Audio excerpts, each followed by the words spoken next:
C'est nous qui modérons, alors c'est nous qui lançons. Très bien, donc nous allons poursuivre l'après-midi sur un autre aspect de la pathologie. Là, on va rentrer dans le sujet des traitements spécifiques. On va parler des traitements spécifiques en cours. Maître du temps, Olivier Lérez, et la synthèse sera faite par Jocelyn Inamo. Et donc le premier topo, ce sera Thibaut Damy. Tu es là, sur l'expérience française du tafamidis et impact à long terme. Donc là, on fera une table ronde à la fin. Il n'y a pas de questions entre les topos. Gardez bien toutes vos questions chaudes pour la table ronde. Merci beaucoup. Merci Olivier pour ton invitation et ce topo. Ça y est, j'ai 10 minutes. Donc je vais être très court, vous inquiétez pas, et je ferai le deuxième topo parce qu'Erwan n'a pas, il y a eu un décalage d'agenda, donc il m'a demandé de faire son topo, donc je présenterai aussi le Pativiron, donc j'ai gagné un peu de temps, Olivier. Donc je vais vous parler de l'expérience, enfin l'impact à long terme international et l'expérience française du tafamidis, parce que on a beaucoup d'attachés de recherche qui sont avec nous et qui ont participé à la deuxième journée Captain hier sur le registre IR. Et c'est juste pour partager avec vous la complexité qu'ils ont à rentrer toutes les données dans le registre, notamment en ce qui concerne le tafamidis, les doses de tafamidis, les dates de tafamidis. Et donc on a pour l'instant un médicament, mais quand il y en aura 5, ça va être compliqué, ou 6, etc. Donc je vous rappelle, le tafamidis, c'est un stabilisateur du tétramère de la transthyrétine, un petit gond de porte qui vient empêcher donc évidemment les 4 branches du monomère du tétramère de se déstabiliser pour former les fibrils amyloïdes, mais également des oligomères toxiques. Et que la maladie amyloïde, c'est à la fois l'infiltration, à la fois la toxicité, et puis probablement le dommage cardiaque qui peut évoluer probablement après à son propre compte tout seul. Les données tafamidis, maintenant, elles datent de 6 ans, on le sait. Le tafamidis est capable de réduire la mortalité et d'améliorer donc la survie de 30% en risque relatif à 30 mois. Il faut traiter 7,5 patients, mais pour sauver une vie. On sait que ça a un impact aussi sur les réhospitalisations. Tout ça, c'est à 30 mois. Et on sait aussi maintenant que les doses qui avaient été testées, 20 mg en tafamidis méglumine ou 80 mg en tafamidis méglumine, c'est 80 mg qui fait mieux. Et donc, ce qu'on prescrit, nous, maintenant en France, c'est le tafamidis free acid, 61 mg, qui est l'équivalent du 80 mg. 80 mg qui se prescrit donc en 4 fois 20 mg. C'est pour les arcs, mais voilà. Ces petits clins d'œil par rapport à hier. Alors, quelles sont ces données à long terme que l'on a? Donc, à long terme, maintenant, on sait qu'à 52 mois, donc il n'y a pas photo, le tafamidis fait beaucoup mieux que le placebo et que plus on le met tôt, plus c'est important. Donc, on avait déjà vu ça au MAC l'an dernier. Maintenant, je vais vous montrer quelques études en sous-groupe qui ont été faites chez les patients de moins de 80 ans et chez les patients de plus de 80 ans dans l'essai ATTRACT. Et on voit donc que le tafamidis améliore la survie chez les patients de moins de 80 ans. Et chez les patients de plus de 80 ans, il y a une petite tendance qui est non significative du fait des effectifs. Et c'est là où, effectivement, on est toujours un peu bloqué maintenant dans les sous-analyses d'ATTRACT. Alors, pas tout le temps, mais là où on est, il manque des nombres de patients, puisqu'à l'époque, ATTRACT avait inclus à peu près 460 patients. Et donc, dans les analyses de sous-groupe, on est un petit peu gêné pour démontrer des choses. Mais c'est le seul essai randomisé que l'on a en double aveugle. Et donc, évidemment, c'est majeur. Et dans cet essai-là, dans cette sous-analyse, seulement les patients à 80 mg étaient inclus, mais on voit clairement quand même que les courbes se séparent chez les patients de plus de 80 ans, mais se pose encore la question chez les patients donc plus de 80 ans de manière significative. Pour ce qui est des fractions d'éjection aussi, on a beaucoup de discussions là sur les bêta-bloquants, la FEVG, etc. Donc là, c'est une sous-analyse qui a été faite en termes de fractions d'éjection. Et là encore, on voit effectivement que le tafamidis va marcher chez les patients qui ont des FEVG inférieurs à 50 ou supérieurs ou égal à 50%. Et ce, à long terme, puisque vous voyez, on est à 60 mois de suivi. Donc c'est un traitement qui est maintenant prescrit donc très largement dans le monde, en France donc depuis 2018, dans l'indication neurologique depuis à peu près 2012, mais à la dose de 20 mg, le tafamidis méglumine. Et donc nous, en France, on a la possibilité, on a eu cet accès précoce qu'on appelle recommandation temporaire d'utilisation, RTU, dans ce contexte-là, qui est arrivé en novembre 2018, jusqu'en juin 2021 où le médicament a eu l'AMM. Ce qui fait qu'effectivement, on a eu des chevauchements de doses et de date, avec au début une initiation en France en novembre 2018 pour la plupart des patients à 20 mg, et très rapidement une augmentation de la dose à 4 fois la dose, donc 4 fois la dose initiale, donc à 80 mg, jusqu'en juin 2021 où le médicament a l'autorisation de mise sur marché, mais cette fois sous sa forme free acide, un seul comprimé à 61 mg, qui est l'équivalent des 80 mg. Alors, quelles que sont les données françaises sur le tafamidis ? Alors, j'ai voulu vraiment prendre toutes les données, quels que soient les types de patients. Et là, je vous présente des travaux qui ont été réalisés sur la cohorte neurologique de patients héréditaires avec le tafamidis 20 mg. C'est surtout pour vous montrer aussi le nombre de patients qu'on arrive à attraper dans la cohorte cardio, dans ATTRACT ou dans la cohorte neuro. Et donc là, sur les amyloses TTR héréditaires, donc c'est sur les données françaises, de 2009 à 2019, on avait réussi à trouver dans cette étude donc 156 patients traités au tafamidis 20 mg donc, en neurologie. Donc on était capable de décrire les premiers symptômes de ces patients. Donc je vous laisse regarder, mais donc globalement c'était des patients neurologiques avec amylose héréditaire. Hein. Donc ils avaient surtout des plaintes neurologiques, dysautonomiques, des déficits moteurs, le syndrome du canal carpien. Il y en avait quand même 13% qui avaient de l'insuffisance cardiaque avec une dyspnée attribuable probablement à l'insuffisance cardiaque et une perte de poids de 16%. Et dans tous ces cas-là, comme dans les essais précédents, le tafamidis était très bien toléré. La plupart des patients arrivent à le prendre. Je vous présente aussi une deuxième étude qui vient d'être juste publiée par nos collègues neurologues, par Cécile Labéry et du centre de David Adams, où ils ont voulu regarder l'effet des switches chez les patients qui progressent sous tafamidis, encore une fois, dans les amyloses héréditaires neurologiques, principalement des patients avec des mutations portugaises, la fameuse Valmet-30. Et donc, ces patients, vous avez vu, étaient mis sous tafamidis et étaient switchés à un certain temps sous patisiran. Et donc, ils ont regardé le devenir de ces patients dans le temps. Alors, ce qui est intéressant, c'est de voir effectivement que là, sous tafamidis, il progresse. Alors, ce qui est aussi intéressant, c'est de regarder le nombre de patients neurologiques héréditaires. Hein. On est à n égale 16, n égale 19 après dans les switches. C'est des patients qui ont été donc évalués sur l'échelle de score du MNIS. Hein. On n'est pas sur de la mortalité, des hospitalisations, des events difficiles. C'est une échelle neurologique. Et puis après, donc, vous voyez donc la pente diminue, mais c'est évidemment très difficile à évaluer sur la progression avec aussi peu de patients, mais on voit quand même effectivement que la pente s'incline et c'est une analyse statistique intéressante quand même à mettre en évidence. La deuxième chose, c'est qu'ils ont utilisé l'échelle de PND. Donc, je vous rappelle, l'échelle PND, c'est une échelle qui dit stade 1, vous avez un trouble sensoriel, mais vous marchez bien. Stade 2, vous avez une marche altérée sans canne. Stade 3, une marche altérée avec une canne. Et stade 4, une marche altérée avec 2 cannes ou en béquille.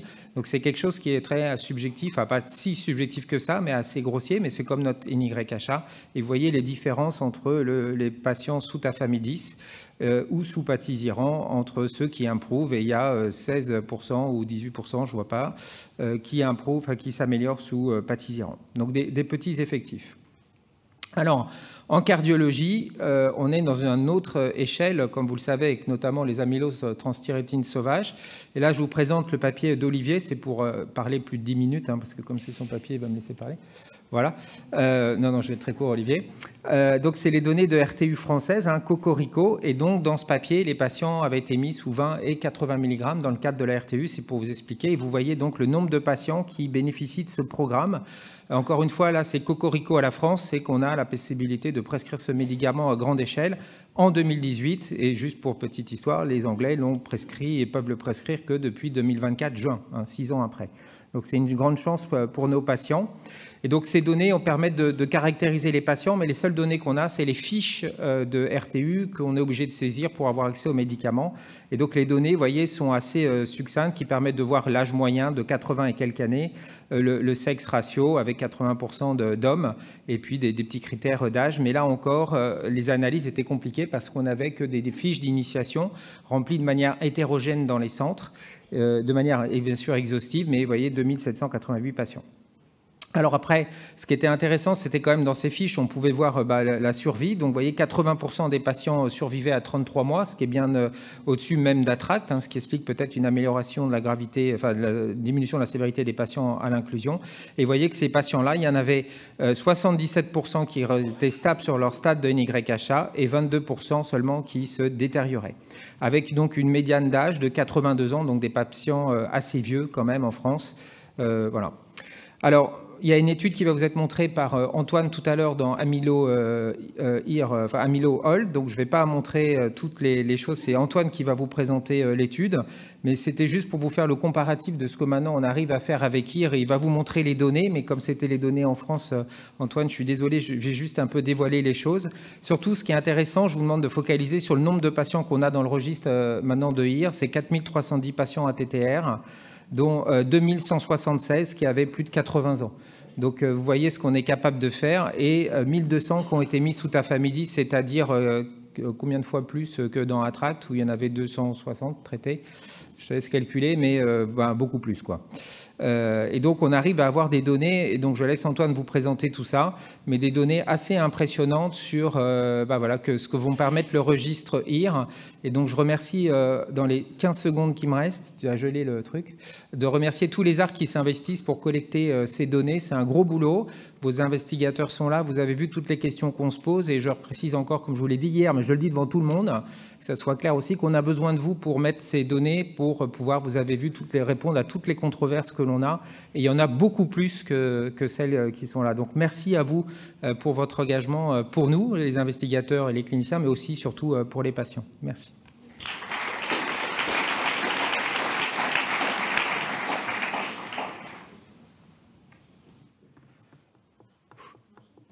Du coup, j'enchaîne. Donc, je suis Erwan Donald de Rennes. Du coup, la régie a... Voilà. Donc, je vais vous présenter, Erwan est vraiment désolé, l'approche compassionnelle du patisiran. Alors, on en a déjà parlé de cette approche compassionnelle. Donc, c'est quelque chose qui est unique dans le monde. Et j'arrive pas à passer les diapos. Voilà. C'est bon, ça marche. Donc, je vous refais un petit peu le schéma encore. Donc, vous avez compris un peu cette cinétique de progression de l'arrivée des médicaments. Et donc, là, c'est pour vous faire un petit peu la suite. Donc, on a le résultat positif de l'étude Apollo B qui a été publiée fin 2022. Et évidemment, on sait que tous les patients, certains patients progressent. Donc, on verra avec Amira qu'est-ce que ça veut dire la progression de la maladie tout à l'heure. Mais donc, il y a un besoin thérapeutique évidemment non couvert. Et on a également l'étude Helios B qui a été publiée en 2024. Voilà. Donc, moi, je vous parlerai juste du patisiran qui a été proposé donc, dans 2 indications suite aux résultats de l'étude Apollo B. Donc, Apollo B, je vous rappelle, c'était 360 patients recrutés dans Apollo B et ils ont été randomisés en double aveugle entre patisiran et placebo avec un suivi de 18 mois prolongé à 24 mois. Donc, quels sont les critères qui ont été frappants?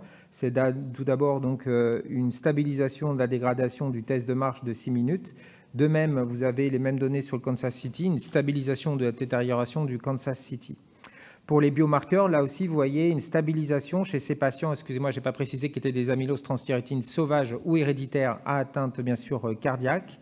Et vous voyez qu'il y a aussi une stabilisation des biomarqueurs, que ce soit le NT-proBNP ou la troponine.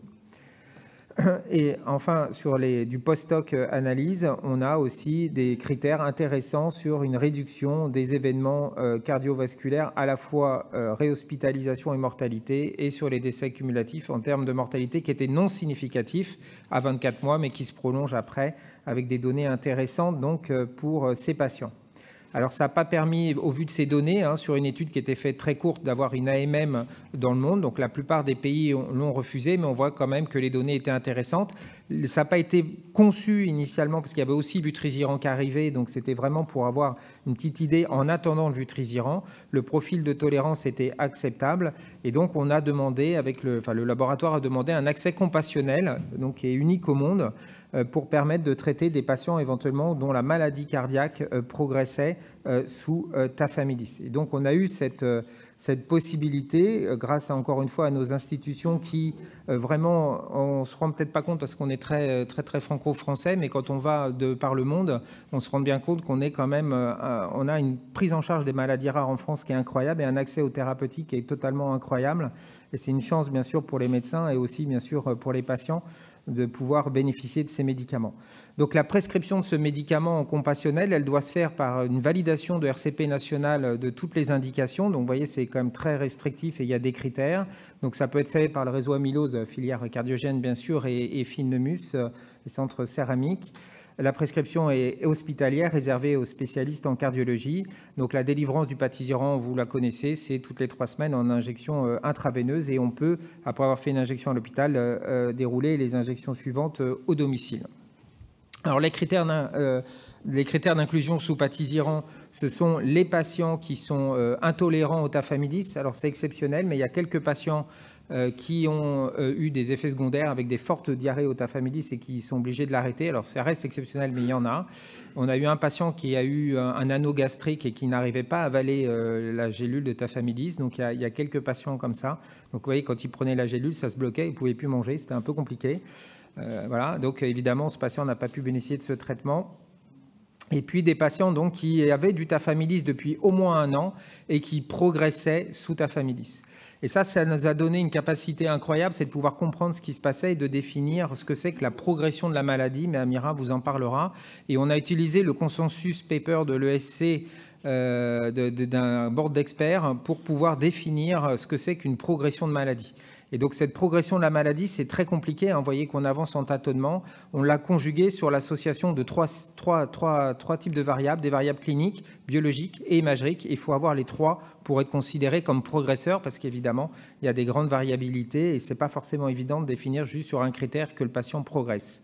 Donc ces données de progression de la maladie sont très restrictives, mais on voit à quel point elles vont s'imposer dans l'avenir parce qu'on va avoir de multiples traitements et on a la chance d'avoir eu ce Patisiran pour les patients, mais aussi pour réfléchir à qu'est-ce que c'est la progression de la maladie. Est-ce que c'est l'infiltration? Est-ce que c'est la toxicité? Ou est-ce que c'est la progression du dommage cardiaque qui peut évoluer par son compte?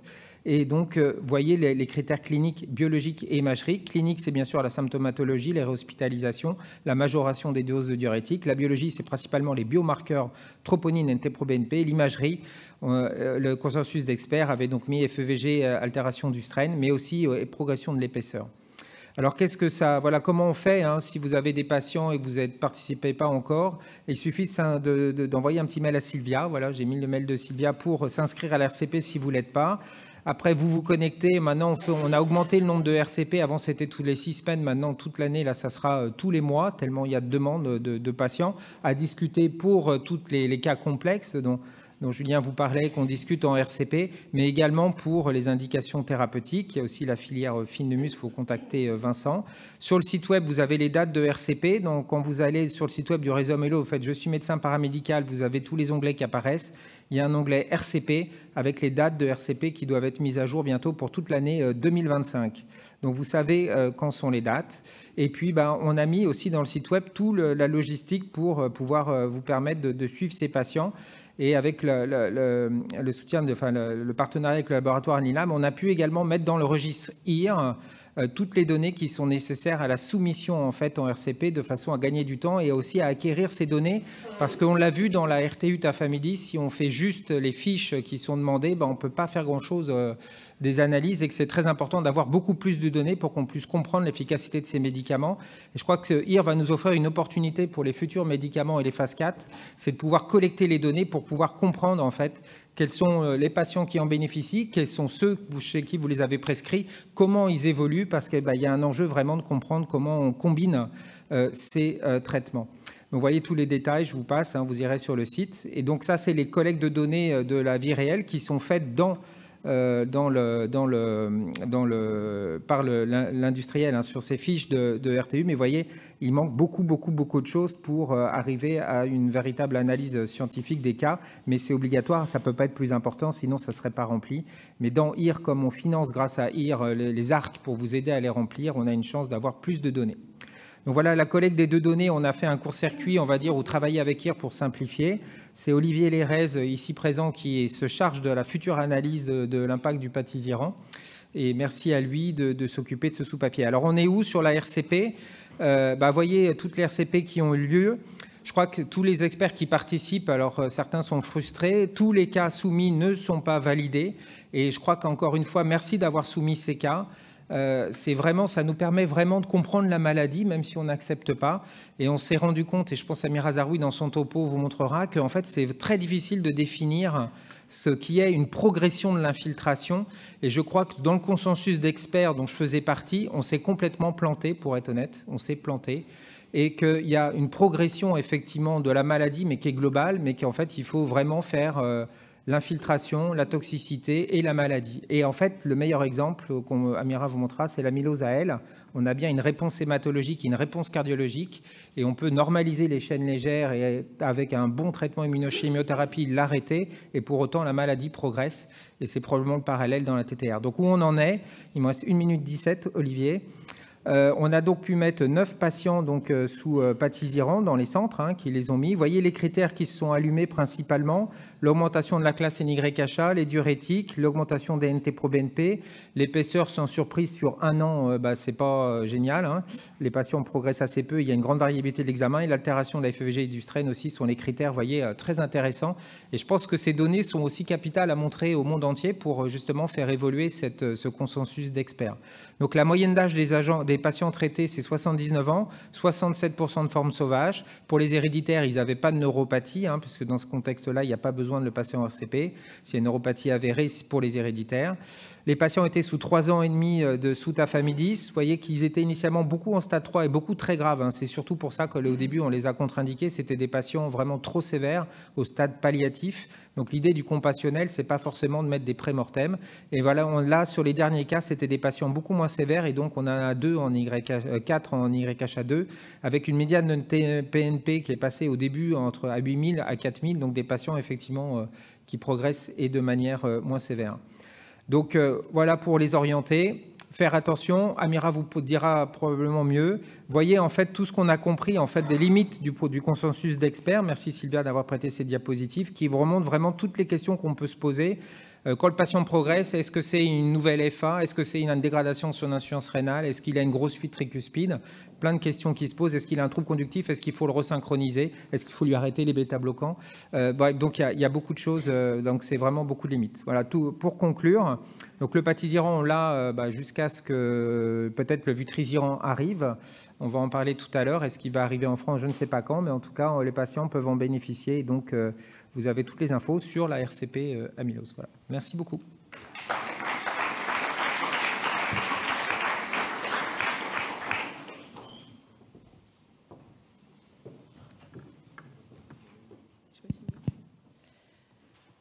Thibaut donc, a introduit le sujet d'après sur le monitorage de la réponse au traitement pour nos patients présenté par Amira Zahaoui de Créteil.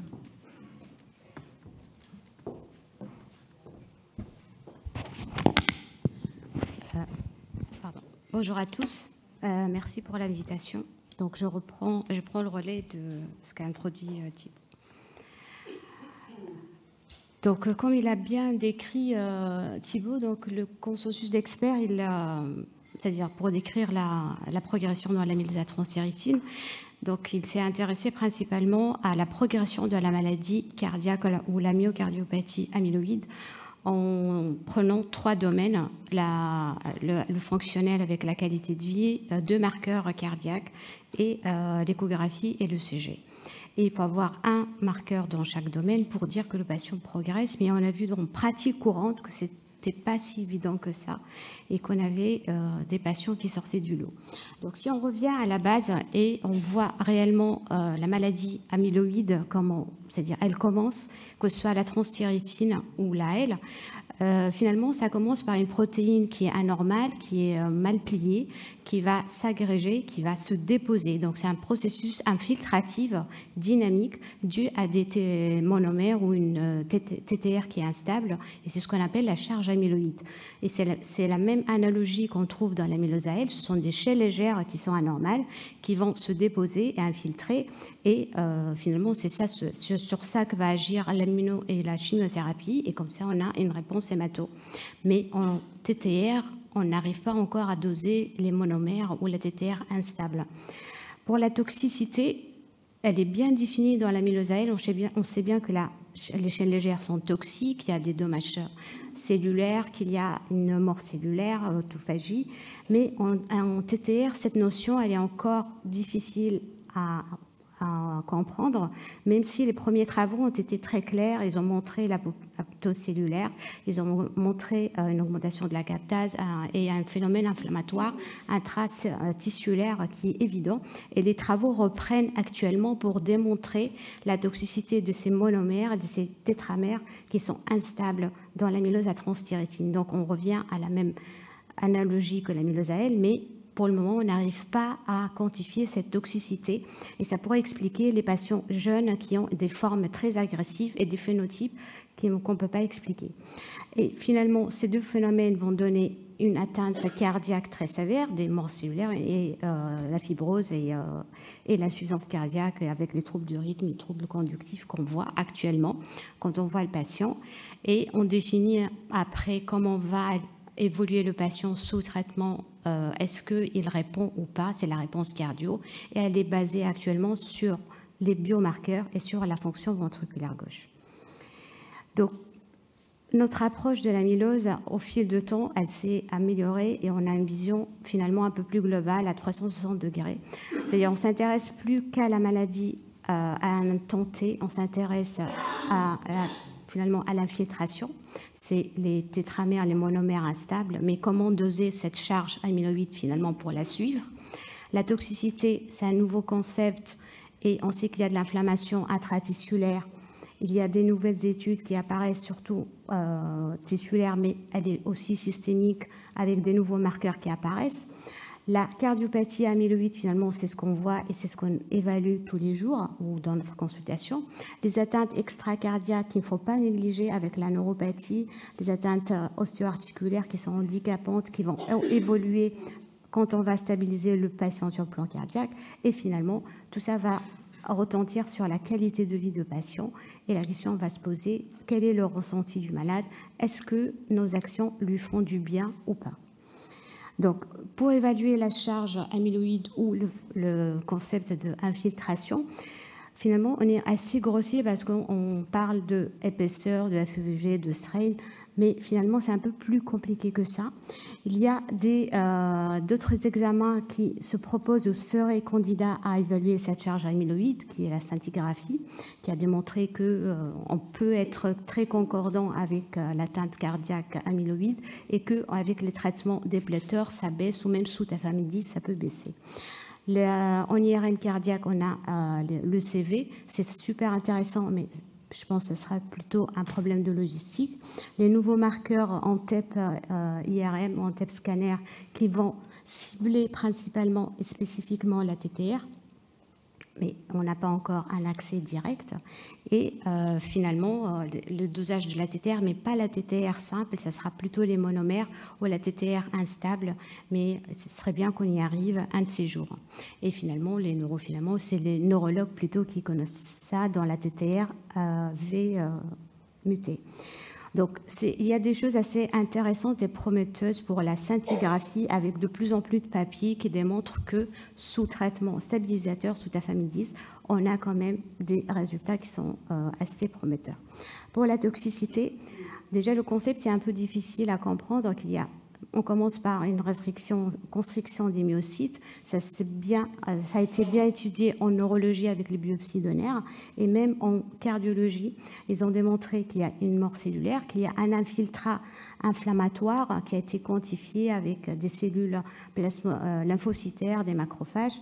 Et cette toxicité, finalement, comment la quantifier?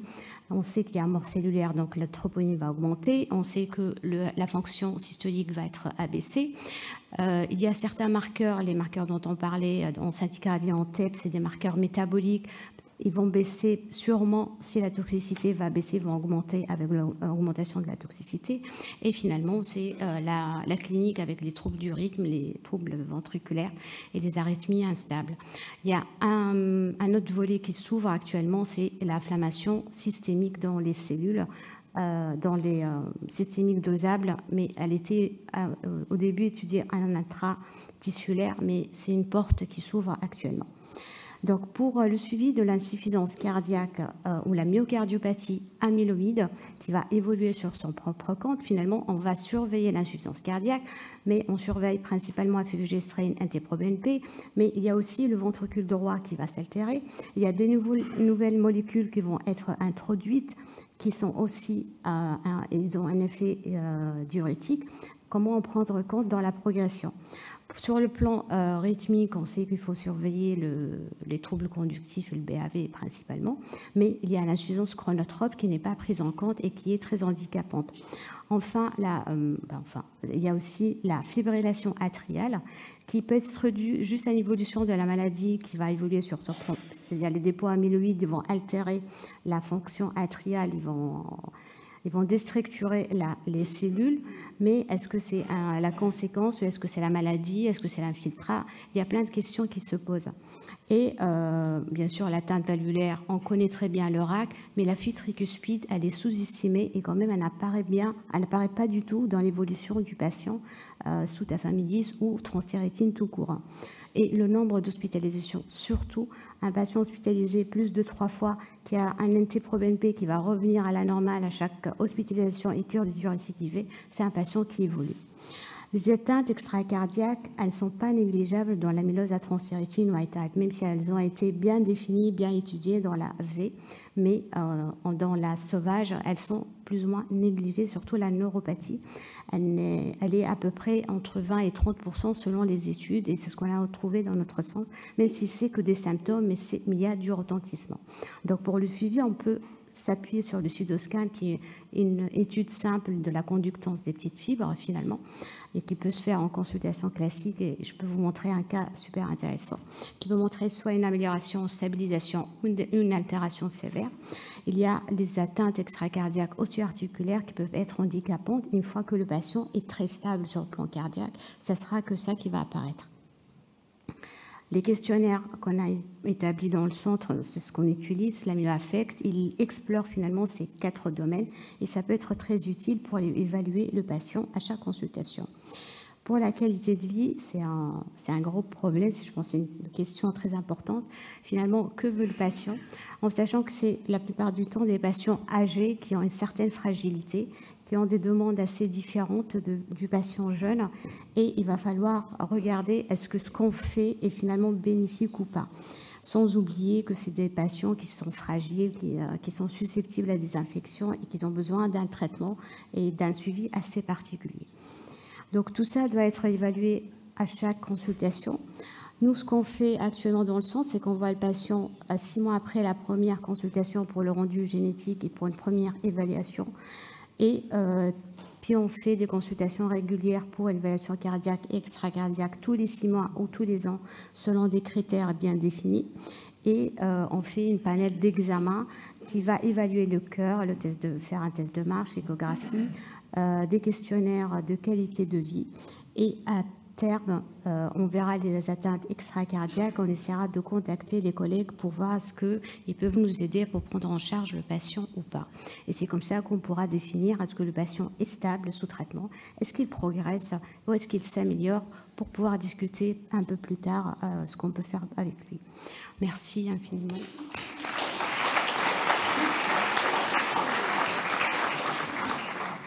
Merci beaucoup Amira. Donc on va passer à la prochaine présentation. Dr Antoine Joly-Duval de Lyon qui va nous présenter comment adapter le traitement de nos patients à la vue d'attributs de CM. Non, ça c'est pas moi.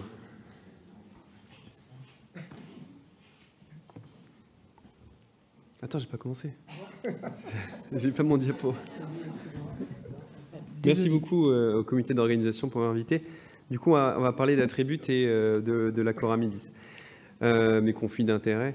Donc, les promesses de l'acoramidis, c'est une nouvelle molécule, un nouveau stabilisateur, un peu seconde génération. L'idée, c'est qu'il y a une mutation TTR, la T119M, qui, on le sait, protège la dissociation du tétramère, donc empêche l'amylose cardiaque ou atténue chez les patients qui sont mutés avec une autre mutation pathogène et qui ont ces T119M. Et donc, l'idée de l'acoramidis, c'est de mimer cette mutation pour pouvoir stabiliser au mieux la transthyrétine.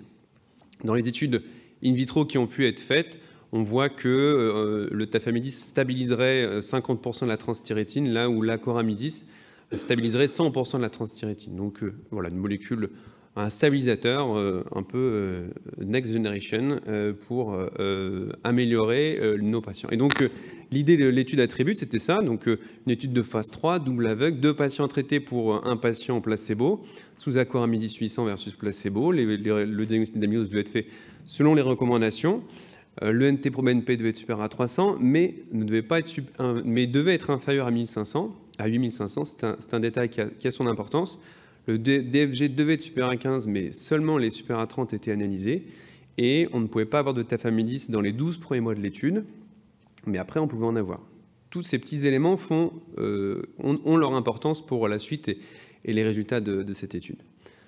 Donc, c'était une analyse en win ratio avec un critère composite qui était le décès toute cause, la fréquence d'hospitalisation pour cause cardiovasculaire, et puis après les critères fonctionnels, donc NT-proBNP et TM6. Au niveau des résultats, donc l'étude est positive, le critère composite sort de façon significative avec un win ratio à 1,8.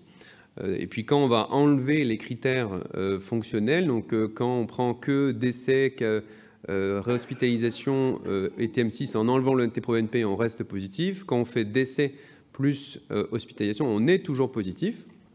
Et puis ça, quel que soit finalement le sous-groupe. Tout est du bon côté du plot. Donc quel que soit le sous-groupe, l'étude est globalement positive. Par contre, ce qui pose un peu problème, c'est que quand on regarde à 30 mois la mortalité toute cause, on n'a pas de différence significative entre les deux groupes.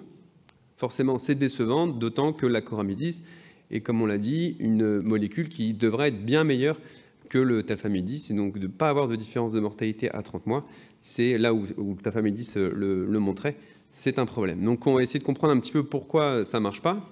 Et ce n'est pas forcément à cause de la molécule. Donc déjà, quand on regarde un petit peu qu'on compare Attract et Attribute, il y avait à peu près autant de malades, donc 400 malades dans Attract, 600 dans Attribute. On voit que les périodes d'inclusion ne sont pas du tout les mêmes. Ici, Attract commence en 2013, dure 2 ans, alors que Attribute commence 6 ans plus tard. Et ça a toute son importance, puisque on va voir que les patients n'ont pas du tout le même niveau de gravité.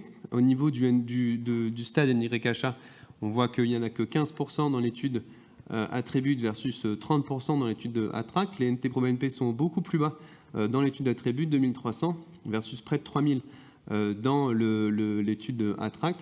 Et fait d'autant plus marquant, les patients placebo de Attribute vont mourir moins que les patients traités de tafamidis, d'Attract. Donc on a une différence majeure de population dans ces deux études, et les comparer serait tout à fait hasardeux. Je remercie le professeur Damine d'avoir prêté cette diapo. Et en plus de ça, en plus d'une population qui est complètement différente, on a le tafamidis, qui du coup était le traitement de référence, qui finalement s'invite dans l'étude, puisque c'est une recommandation européenne de classe 1, donc les pays qui étaient qui ont eu le tafamidis pendant l'étude ont mis leurs patients sous tafamidis. C'est une recommandation, quel que soit finalement le bras dans lequel ils sont. Et donc c'était pas avant un an de traitement, mais une fois l'année un petit peu obligatoire dictée par le protocole passé, on a eu des patients qui ont été mis sous tafamidis. Donc en tout 107 patients, donc 17% des patients ont été mis sous tafamidis, avec 15% du groupe acoramidis. Ça, finalement, c'est pas très grave, puisqu'ils ont déjà un stabilisateur. Donc, bon, ils ont une double stabilisation.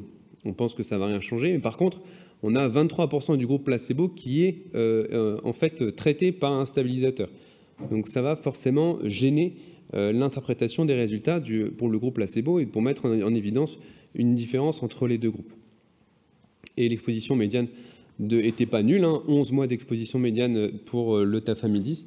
On sait qu'au bout de 6 mois, on a déjà des résultats sur les hospitalisations pour le tafamidis. On a des résultats à 18 mois, un peu plus tard, pour la mortalité. Mais forcément, ça joue dans les résultats. Et puis, on a ces données qui sont de plus long terme, qui ont été montrées à l'AHA cette année, où on voit qu'au-delà de 30 mois, finalement, la mortalité toute cause devient significative. Ici, en bleu foncé, les patients qui ont du coup gardé l'acoramidis depuis le début, et puis en bleu clair, les patients qui avaient l'acoramidis et puis qui finalement basculent qui étaient placebo et qui basculent sous acoramidis au bout de 30 mois. Donc on a une différence qui se crée. Là, effectivement, les patients ne sont plus du tout les mêmes. C'est les patients qu'au début, les patients se sont dégradés et donc ont été mis plus tard sous acoramidis avec des NT-proBNP bien plus élevés. Et puis, on voit qu'en concernant les hospitalisations cardiovasculaires, qu'on a très rapidement, finalement, un effet de l'acoramidis sur la diminution significative des hospitalisations et ça se maintient dans le temps. Donc, au total, l'acoramidis est clairement une molécule d'intérêt qui devrait mieux stabiliser, qui est censée mieux stabiliser la transthyrétine. Malheureusement, l'étude est desservie par les avancées par nous. En fait, malheureusement, on a été trop rapide pour l'industrie pharmaceutique avec un dépistage massif de nos patients, avec des NT-proBNP qui ont largement diminué tout au cours du temps, des patients qui se sont vus beaucoup plus tôt. Ici, on rappelle, ça a été montré par Olivier Lérez, mais les patients ici en Angleterre, en bleu, c'était les patients 2002-2006 mouraient beaucoup, et puis en vert, les patients en 2012-2016 mouraient beaucoup moins, mais il n'y avait pas de traitement spécifique à l'époque. Donc c'est seulement sur le diagnostic précoce qu'on arrive à diminuer la mortalité de nos patients. On les voit plus tôt, on s'en occupe mieux, et donc les patients meurent alors même qu'il n'y a pas de traitement spécifique. Et puis, il y avait aussi cette problématique de critères de sélection, où on excluait finalement les patients les plus sévères, et donc on excluait mécaniquement les patients qui faisaient des événements. Et enfin, l'interaction du tafamidis qui forcément a dû jouer dans des résultats finalement décevants sur la mortalité. Donc, question difficile, mais comment adapter le traitement de nos patients au vu de ces résultats? Alors très clairement, un patient intolérant au tafamidis, sous réserve qu'on veuille garder un stabilisateur et qu'on ne veuille pas mettre un traitement par silencer, l'acoramidis a clairement sa place. La question des patients mutés, d'expérience, on voit que même si ce n'est pas pour l'instant bien montré dans la littérature, mais que les patients mutés finalement se dégradent plus que les patients non mutés. Et là, dans cette étude, il montrait qu'en bleu, les patients, donc c'était toutes des mutations TTR, et que l'acoramidis stabilisait mieux que la transthyrétine que le tafamidis. Donc ça pourrait être une discussion à avoir. Après, la question des patients progressant sous tafamidis, est-ce que si on veut rester sur un stabilisateur, en se disant que l'acoramidis stabilise mieux selon les critères du coup qui ont été décrits juste avant, est-ce qu'on passerait sur l'acoramidis? Je mets un point d'interrogation. Et puis après, il peut aussi se poser la question d'un patient qui est âgé, avec, on n'espère pas, une augmentation de l'espérance de vie, mais une amélioration du nombre d'hospitalisations ou des caractères fonctionnels. Ça pourrait également se discuter. Et enfin, la question de la première intention, ça sera vraiment les recommandations européennes qui nous pourront nous dire comment ils positionnent ce traitement par rapport à l'arsenal thérapeutique actuel.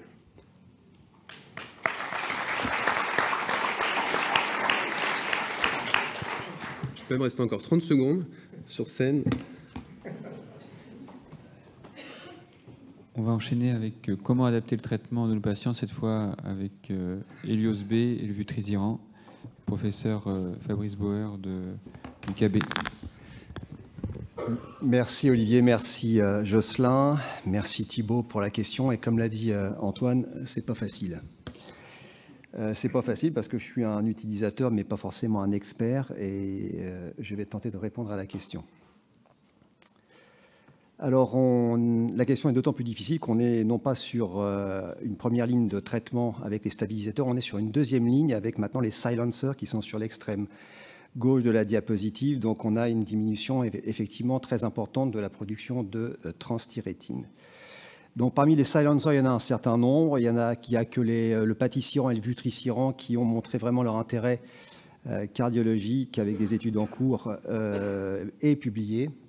Et ce qui est important, en regardant le graphe sur la droite, c'est qu'effectivement, l'administration du patisiran, ici en l'occurrence, permet effectivement une extinction, mais pas totale, de la production de transthyrétine, puisqu'il y a une circulation résiduelle d'environ 20%. C'est important pour la suite de la discussion. Et vous voyez que c'est aussi durable que la prescription est en cours.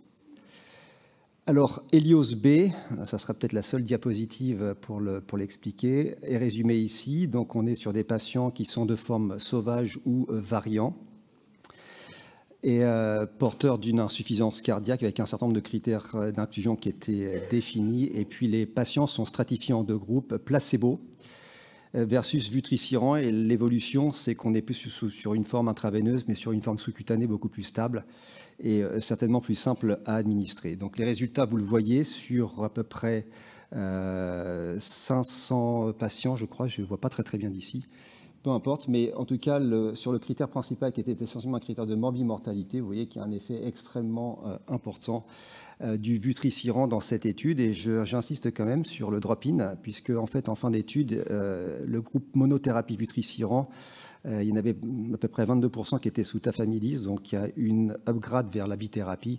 Et les SGLT2 sont universels maintenant, puisque 30% des deux groupes recevaient des SGLT2 inhibiteurs. Alors, le vutrisiran arrive dans l'histoire des traitements de l'amylose un peu après les stabilisateurs du tafamidis, avec les deux études ATTRACT et Apollo qui a été présentées tout à l'heure. Et effectivement, c'est important dans la gestion de nos malades. Donc, on va regarder un petit peu ce qui se passe au niveau de ces études, parce que la question qui est posée, c'est la place du vutrisiran par rapport à ces traitements qui sont maintenant recommandés et probablement assez rapidement mis sur le marché en France. Donc, on va comparer tafamidis, acoramidis et vutrisiran avec une façon un petit peu différente d'Antoine.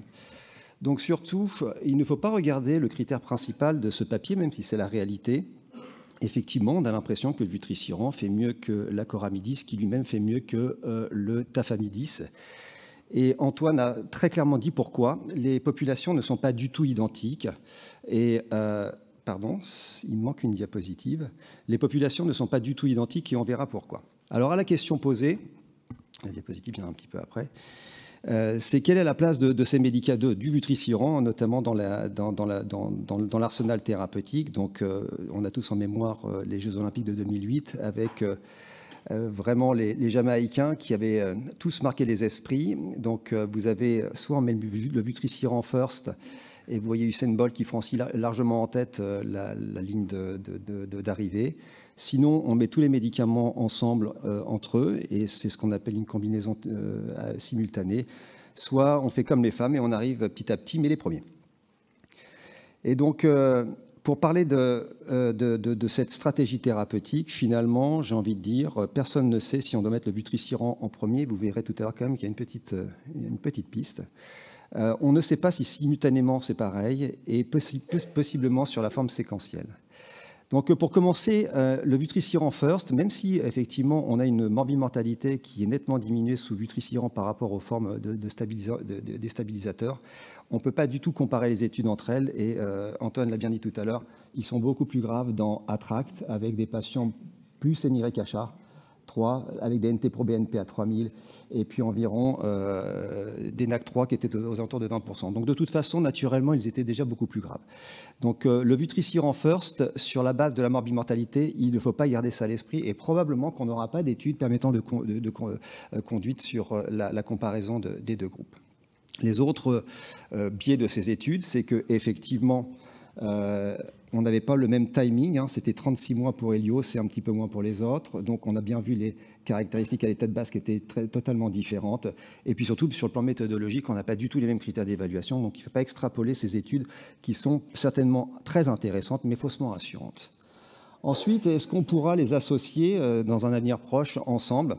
En fait, on n'a pas la réponse actuellement. On pourrait l'avoir si on menait des études en mono versus bithérapie d'emblée.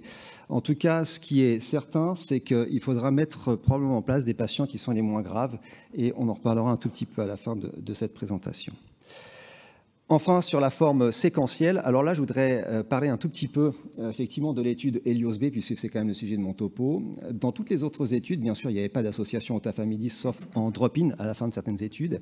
Mais Helios-B avait la particularité d'avoir inclus des patients qui n'étaient pas naïfs de traitement et qui étaient déjà sous tafamidis à l'entrée. Donc, ils étaient déjà en monothérapie, plus une association de bithérapie par Helios-B, par vutrisiran, avec le vutrisiran qui arrivait un petit peu après. Alors, quels sont les résultats ?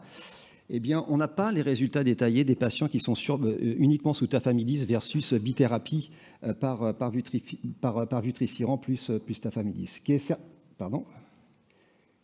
est certain, c'est que la monothérapie, on savait que ça faisait très très bien, mais que la monothérapie poulée avec la bithérapie d'emblée, ça fait également relativement bien. Donc ça, c'est très très important de montrer que l'association tafamidis est extrêmement bonne. Mais quand on regarde les études de sous-groupe, alors si vous regardez un petit peu ici, c'est un tout petit, il semblerait quand même que le patient naïf de traitement tire un peu son épingle du jeu plutôt que le patient qui est déjà pré-traité par tafamidis. Et là, j'introduis effectivement une des limitations du papier, et Thibault l'a largement dit, c'est effectivement, on est sur des patients en aggravation lorsque l'on met le vutrisiran en plus du tafamidis. Et je rappelle les critères d'inclusion de l'étude, c'était effectivement des patients qui réunissaient ça, mais surtout une hospitalisation. Donc on considère qu'ils sont sous tafamidis et qu'ils ont déjà progressé, donc ils sont nécessairement beaucoup plus graves que les patients qui sont naïfs de traitement. Donc ça, c'est un point important, et il ne faut pas extrapoler que la primo-prescription de vutrisiran fera mieux que la primo-prescription par tafamidis initialement. Et puis, je voudrais aussi en venir au fait que c'est quand même assez rare en médecine, de manière générale, d'attendre qu'un patient s'aggrave avant de mettre une bithérapie. Et effectivement, Thibault, qui fait partie des experts internationaux, a été très critique de cette grille, et qui, moi, était également assez stupéfiante, parce que même en cancérologie, on n'attend pas l'aggravation pour titrer les malades. On fait toujours des monothérapies, voire des bitrithérapies, et on n'attend pas la métastase pour se dire on va passer à un traitement supplémentaire. Et j'avoue que moi, personnellement, je suis extrêmement critique dubitatif de cette classification, car seuls ces deux critères qui sont à peu près clairs et de manière objective, tous les autres sont effectivement très subjectifs. Et moi qui suis un imageur échographiste avec 25 ans d'expérience, je peux vous dire que ce qui a été défini ici, c'est uniquement la variabilité intra-observateur d'un échographiste. Quand on mesure une épaisseur de 2 mm à 1 an d'intervalle, je peux dire 20 aujourd'hui, 22 demain, ce n'est pas la maladie qui progresse, c'est simplement la variabilité intra-observateur. Donc je suis extrêmement critique, et d'autant plus critique qu'encore une fois, je suis assez étonné qu'on puisse attendre une aggravation de maladie et qu'on ne s'intéresse pas plutôt à des objectifs de normalisation d'un certain nombre de paramètres. Et ça, c'est extrêmement important, parce que si on regarde les analyses de sous-groupe d'Helios-B, vous verrez très très bien que les meilleurs répondeurs sont probablement les moins graves, parce qu'en fait, on tente à normaliser une NYHA, on tente à obtenir un NT-proBNP à une valeur plus basse, plutôt que d'attendre que ce NT-proBNP s'aggrave. Et c'est pour ça que j'insiste sur les malades les moins graves à mettre probablement dans les essais thérapeutiques. Et je reprendrai une phrase d'une revue de la littérature assez récente sur l'aminose qui dit qu'effectivement, les patients qui ont les meilleurs pronostics sont bien entendu les patients chez qui on se bat pour rattraper la ligne de survie naturelle d'un patient qui n'a pas d'amylose à transthyrétine. C'est-à-dire qu'en fait, on doit forcer les traitements de sorte qu'on normalise plutôt qu'on attende l'aggravation. Et donc, pour conclure mon topo, je voudrais simplement dire que le vutrisiran arrive. C'est une molécule qui est remarquable en éteignant effectivement la production de transthyrétine, mais elle arrive dans une histoire qui est après celle des stabilisateurs de la transthyrétine. Donc, je ne sais pas sa place en primo-prescription. En tout cas, moi, je ne suis pas convaincu par l'essai, puisque les patients n'ont pas été designés, enfin, du moins, l'étude n'a pas été designée pour ça. Et pareil, je viens de vous le dire à l'instant, dans l'amylose cardiaque, je trouve qu'attendre une aggravation, c'est un petit peu problématique en médecine. Et je préfère, en tant qu'hypertensiologue pulmonaire, une autre pathologie rare, d'avoir une approche qui est de traiter pour une cible. Et la cible, c'est on veut une NYHA2, on veut un NT-proBNP à moins de 2000, plutôt que l'inverse, on attend que ça s'aggrave. Donc pour moi, un non-expert, mais possiblement un utilisateur futur, le vutrisiran n'apparaît pas en primo-prescription, puisque l'histoire nous a montré qu'il y avait les stabilisateurs et qu'il devrait être initié aussi rapidement que possible après une stratification du risque qui mérite d'être rediscutée avec les experts, avec probablement une vision de traiter pour une cible plutôt que d'attendre une aggravation de nos patients. Et pour conclure, je crois qu'en toute modestie, il reste beaucoup de choses à faire, à apprendre et certainement à explorer. Je vous remercie.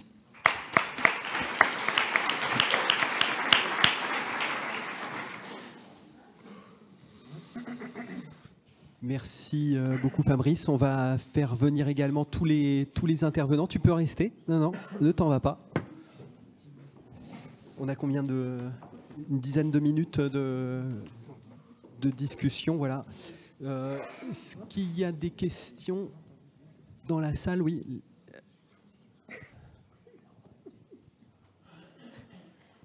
Merci beaucoup. Moi, j'avais une question pour la Coramidis, donc pour Antoine.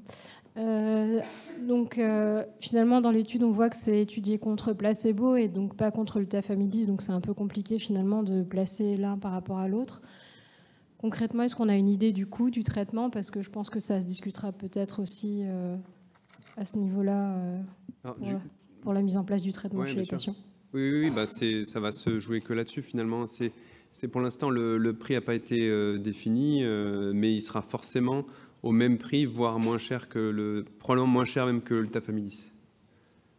Voilà, ça c'est certain. Après, est-ce que c'est un argument suffisant pour nous, prescripteurs, à mettre un traitement? C'est à rediscuter largement. Hein.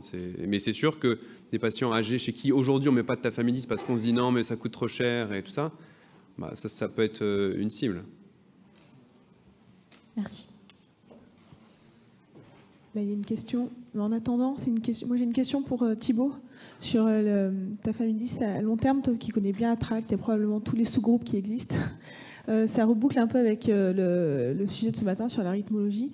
Est-ce qu'on a une étude où on sait si les patients qui sont sous TAFA, donc grosso modo depuis 2018, justement, ils présentent peut-être moins de troubles de FA, de troubles de conduction, contrairement au placebo, ou ce qui, en fonction des résultats, peut dire qu'effectivement l'amylose évolue à son propre compte ou qu'on arrive à la contrôler, quoi.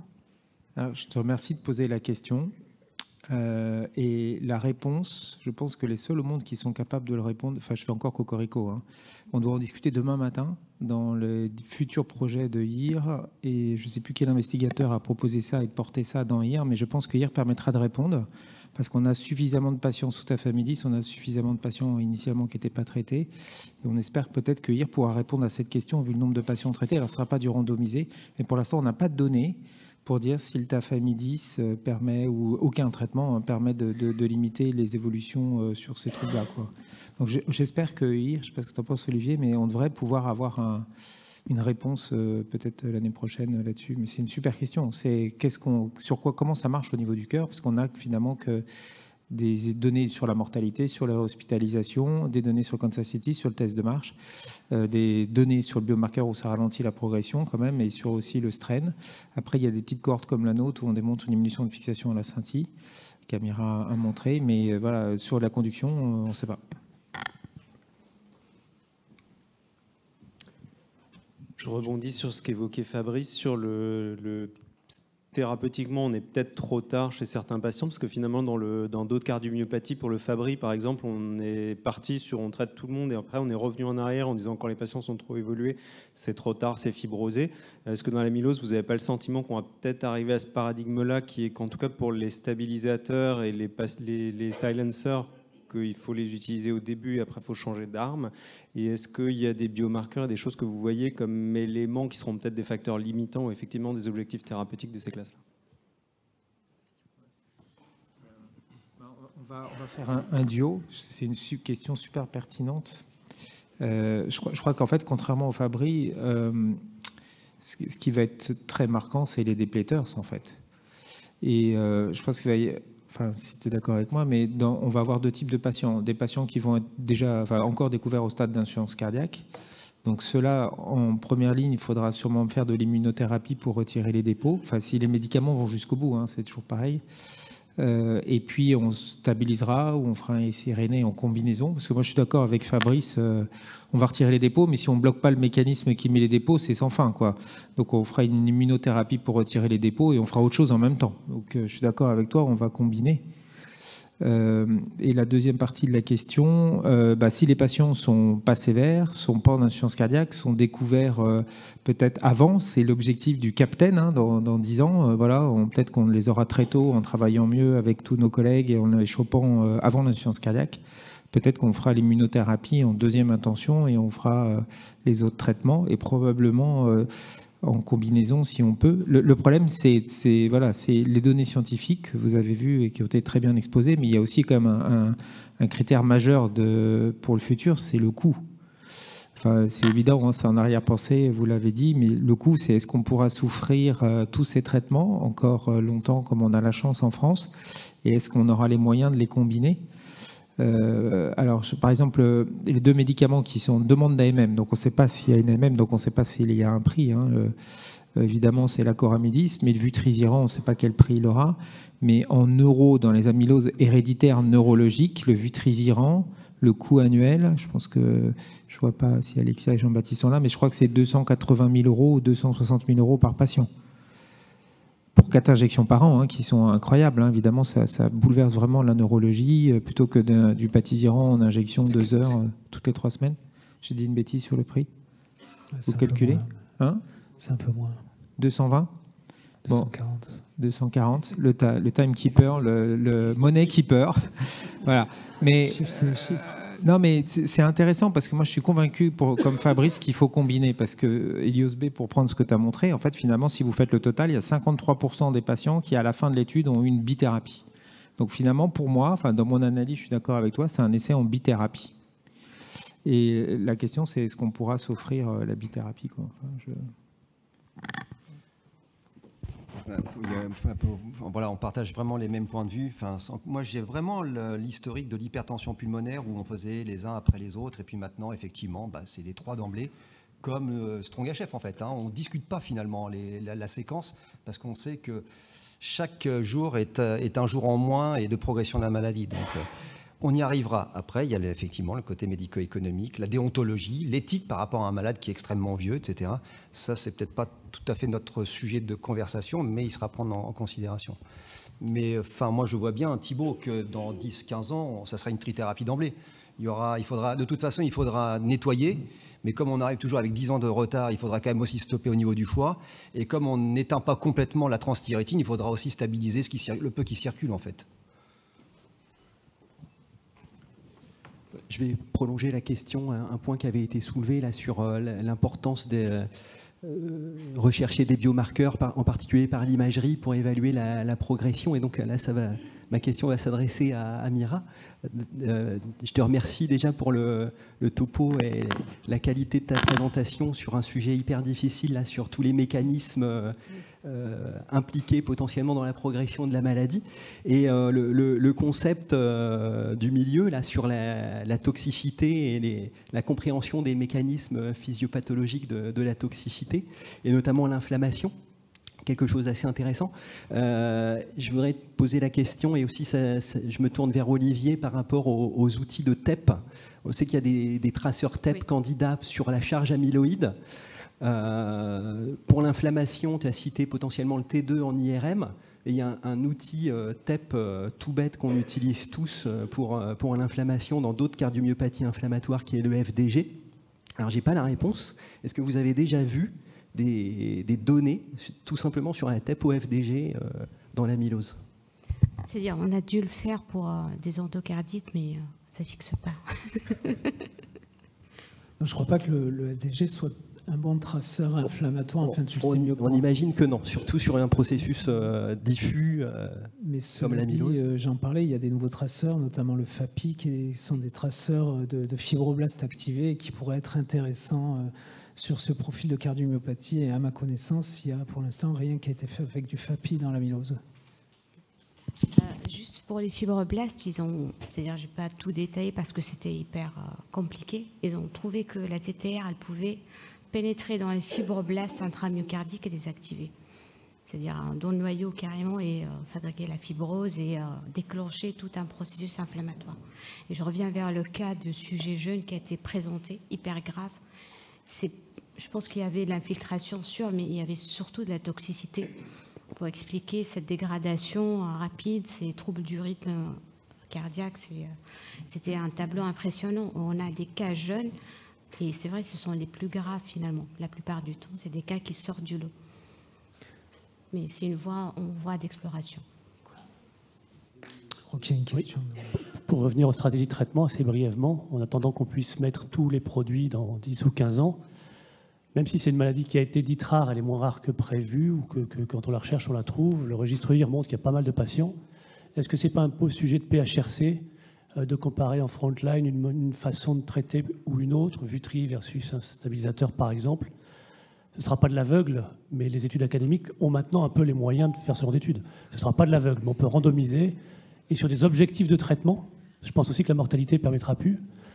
Ça permettrait également de répondre à la question, est-ce qu'un objectif de traitement à atteindre n'est pas une bonne idée? Merci Nicolas pour la question. Je me la suis posée pendant la rédaction de la préparation du topo. En réalité, je crois que ça n'est plus éthique de faire que des monothérapies seules en comparant des groupes. Je pense qu'il faut passer à la bithérapie vraiment avec un calcul d'effectifs parce que l'étude Helios, la partie tafamidis en primo-prescription avant le vutrisiran n'est pas configurée pour. Je pense que la logique, et on a connu ça en HTAP, c'est qu'on a plein de molécules en monothérapie. Maintenant, il faut passer à la bithérapie d'emblée. En fait, à mon sens, c'est voilà, peut-être versus une monothérapie qui reste éthique, mais on ne peut pas rien faire. Ou 3 groupes, oui. Le problème, c'est qu'on ne pourra jamais faire cette étude en France parce que le tafamidis est recommandé classe 1. Et donc, on ne pourra pas dire à une équipe vous avez vutrisiran ou placebo, ou enfin vutrisiran pour l'instant, pas d'indication. S'il y a une indication de classe 1 et de dire on met vutrisiran, elle arrive. Oui, oui. Non, mais et on peut faire de l'aveugle. Hein. On fait une injection sous-cutanée, oui. Ah bah oui, mais bon, si on veut faire les choses bien, il faudra qu'on fasse. Mais le PH, je pense que le PHRC et que Thibault pourrait vraiment, enfin je ne sais pas du tout, c'est effectivement faire un stabilisateur versus un stabilisateur plus un silencer. Voilà, je ne donne pas de nom, mais voilà. C'est ce qu'on a connu, nous, avec Ambition, il y a 10 ans en HTAP. On n'avait que des lignes de monothérapie, hein, et puis un jour, ils ont combiné les deux. Ils ont montré clairement qu'on explosait qu'on réduisait fortement la mortalité. Tous les deux, on connaît bien ça. Il y a une grosse différence quand même, c'est qu'il y avait une synergie très probable dans l'HTAP, qui là est même la question, puisque peut-être que de ne moins produire rend moins utile le stabilisateur. Et puis tu sais qu'on n'a pas tout à fait la même analyse d'Helios B, et voilà. On ne peut pas dire que c'est une étude de bithérapie parce que ce n'était pas dans le protocole au départ. Qu'elle soit critiquable du fait des crossovers, ça c'est autre chose, mais ça fait perdre la puissance normalement. Ce n'est pas une étude de bithérapie, on ne peut pas dire ça. Donc il y a plein de questions, je suis d'accord, et on a le droit d'être d'avis différents. Merci pour cette discussion. Pour tenir le temps, je vais demander à Jocelyn de nous donner sa synthèse de cette session. Merci Jocelyn. Merci Olivier. Olivier a promis de ne pas me biper au milieu, mais bon, on va essayer de faire court. Un mot déjà, fantastique. Je pense que ce mot fantastique s'applique à la qualité de l'audience déjà, à la qualité des orateurs, à l'ambition des sujets. Je trouve qu'on a fait très fort. Fantastique, ça s'applique aussi à tous les progrès faits en amylose et dans le traitement des amyloses en France. Je crois que collectivement, on peut se féliciter, se dire qu'on vit ensemble quelque chose d'assez fantastique. Fantastique aussi pour cette année 2024 qui a vu énormément de résultats thérapeutiques dans l'amylose, avec d'abord la Coramidis en début d'année et puis en fin d'année avec le Vutrisiran qui voilà, on a eu beaucoup de très beaux résultats, et puis il y en a certains dont on n'a pas parlé avec l'essai CRISPR-Cas9 qui est paru en fin d'année. Donc on a beaucoup de résultats. Alors quand on voit ces résultats et puis surtout le caractère positif de ces essais, on se dit que Vutrisiran, Acoramidis, d'une façon ou d'une autre, vont être intégrés à notre arsenal thérapeutique. Et donc là, je trouvais un petit peu difficile le job qu'on a confié à nos deux amis de proposer une place tout de suite dans l'arsenal thérapeutique. Voilà, mais c'est bien, vous avez bien joué le jeu et on sait qu'on aura les réponses d'une façon ou d'une autre. Donc première chose. Deuxième chose, aujourd'hui, on a une molécule qui dispose de l'AMM dans le traitement des cardiopathies amyloïdes, c'est le tafamidis, mais on dispose également d'un autre avec cet accès compassionnel qui a été bien décrit. Alors, j'ai pas entendu quelque chose d'aussi simple que rcp-amylose@aphp.fr, etc. Mais peut-être quelque chose qui va venir pour simplifier cet accès de vos patients un petit peu compliqués à cette RCP. Vous avez compris, Thibault l'a rappelé, qu'il y a 2 RCP, une portée par la filière Cardiogène et l'autre portée par la filière Philnemus. Et ça nous amène tout de suite à un mot qui est un petit peu moins sympa. Tout à l'heure, j'ai dit fantastique, là je vais dire progression. Et là, Amira Zawi nous a bien démontré que c'est pas si simple que ça, c'est pas si simple, et on n'est encore pas très sûr qu'en utilisant les critères correctement, premièrement, on identifie facilement les malades, et deux, que les malades qui le méritent aient accès au pâtissiran. Et la deuxième chose qu'Amira nous a dit, c'est qu'en dehors de ces critères qui sont actuellement parmi les critères de l'RCP, il y en a d'autres qui sont tout aussi intéressants, soit des critères biologiques tels que les neurofilaments, tels que le dosage des monomères, des dimères, mais aussi les nouveaux marqueurs d'imagerie. Donc on se dit que demain, il y aura encore des choses intéressantes à regarder, à utiliser pour la caractérisation de cette progression. Merci Fabrice de ce coup de gueule qui parle. Il est important. Le mot c'est amélioration. On a beaucoup discuté de progression, on sait que c'est difficile, et malgré tout, on n'arrive pas à mettre la barre un tout petit peu plus haut en se disant il faut qu'on arrête de parler, il faut qu'on améliore nos sujets. Les malades, quand on les traite, c'est pour les améliorer, c'est pas seulement pour les garder au bord du précipice. Et ça, c'est quelque chose qui parle très très très bien à ceux qui ont fait de l'hypertension pulmonaire, et ça m'étonne pas que Nicolas Lamblin ait réagi tout de suite. Je pense que c'est quelque chose, tu parles à notre cœur, si je peux dire comme ça. Après, un dernier petit mot pour deux mots pour stratégie. Effectivement, je pense qu'il est peut-être temps qu'on commence à parler de stratégie thérapeutique, peut-être pas mono versus bi, mais allons-y, comme Fabrice le suggère, en disant d'un côté on compare une stratégie basée sur la non-progression ou une stratégie basée sur l'amélioration. On verra ce que ça donne. Je ne sais pas combien de malades il faudrait pour ça, mais bon. Et puis le dernier mot, qui n'a pas été utilisé par nos orateurs, mais je pense qu'il est quand même en arrière-plan, c'est simplicité d'utilisation. Je pense que si on veut passer un jour au traitement des malades qui n'ont pas encore présenté la maladie, c'est là, je suis très en amont, il va falloir qu'on réfléchisse de plus en plus à des médicaments de plus en plus simples à utiliser, et c'était le dernier mot que je vais utiliser. Donc encore une fois, bravo à tous. Vas-y.